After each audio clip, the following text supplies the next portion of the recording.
Souvenez-vous, dans la vidéo du mois de juillet-août, nous vous avions présenté les principales mesures de la loi sur la réforme des retraites du 14 avril 2023. Celle-ci apporte de nombreuses modifications juridiques que nous allons décrypter ensemble dans nos prochaines vidéos. Dans cette vidéo, nous allons revenir en détail sur un thème ayant un impact fort en paye, le nouveau régime social des indemnités de rupture conventionnelle individuelle et de mise à la retraite. Attention! Les informations données dans cette vidéo sont à apprécier sous réserve des textes à venir. Quelles sont les évolutions à prévoir et à partir de quelle date s'appliquent-elles ? Afin de favoriser le maintien en emploi des seniors, les régimes sociaux de l'indemnité de rupture conventionnelle individuelle et de l'indemnité de mise à la retraite sont désormais unifiés. En effet, depuis le 1er septembre 2023, l'indemnité de mise à la retraite a un coût moins élevé pour l'employeur, alors que le coût des indemnités versées dans le cadre des ruptures conventionnelles individuelles a augmenté pour les salariés n'ayant pas droit à leur pension de retraite. Ce nouveau régime social unifié s'applique aux ruptures de contrat de travail intervenant depuis le 1er septembre 2023. Il ne concerne donc pas les contrats de travail arrivant à échéance avant cette date. Quelles sont les indemnités de rupture concernées ?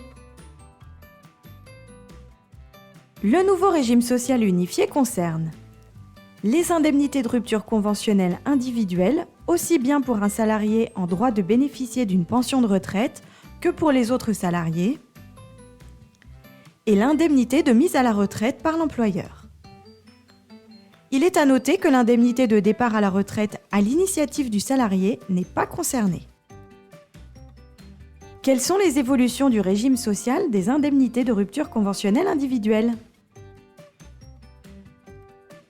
Commençons par la situation d'un salarié ne pouvant pas bénéficier d'une pension de retraite.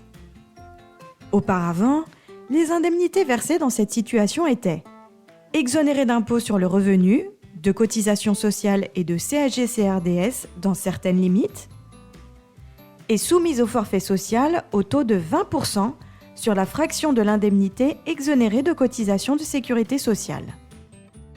Depuis le 1er septembre 2023, ce forfait social est supprimé et remplacé par une contribution patronale de 30% sur la fraction de l'indemnité exonérée de cotisations de sécurité sociale. Les autres dispositions restent identiques. Passons maintenant à la situation d'un salarié pouvant bénéficier d'une pension de retraite. Le bulletin officiel de la Sécurité sociale, le BOSS, a été mis à jour courant août 2023 pour clarifier le régime social applicable dans ce cas. Auparavant, les indemnités versées étaient entièrement assujetties à impôt sur le revenu, à cotisations sociales et à CSG-CRDS. Le régime fiscal n'a pas été modifié et elles restent entièrement soumises à impôt sur le revenu.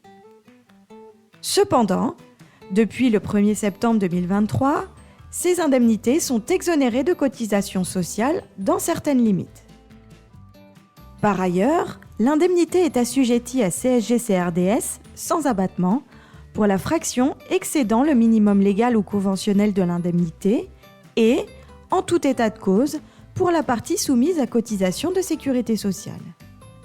Enfin, l'indemnité est désormais soumise à la contribution patronale de 30% sur la fraction de l'indemnité exonérée de cotisation de sécurité sociale. Elle n'est donc plus soumise en totalité à cotisation de sécurité sociale. Prenons l'exemple de Louis, 35 ans, salarié ayant négocié une rupture conventionnelle et dont le contrat de travail arrive à terme le 15 septembre 2023. Louis perçoit une indemnité de rupture totale de 60 000 €. En application des seuils fiscaux et sociaux, l'indemnité est soumise à impôt sur le revenu et à cotisation à hauteur de 30 000 € et soumise à CSG-CRDS à hauteur de 40 000 €. La contribution patronale de 30%, dont l'assiette correspond à la fraction exonérée de cotisation, soit 30 000 €, se retrouve dans le bloc « Autres contributions dues par l'employeur ». Quelles sont les évolutions du régime social des indemnités de mise à la retraite par l'employeur ? Avant le 1er septembre 2023, l'indemnité de mise à la retraite était exonérée d'impôt sur le revenu, de cotisations sociales et de CSG-CRDS dans certaines limites et soumise à une contribution patronale de 50% sur la totalité de l'indemnité versée.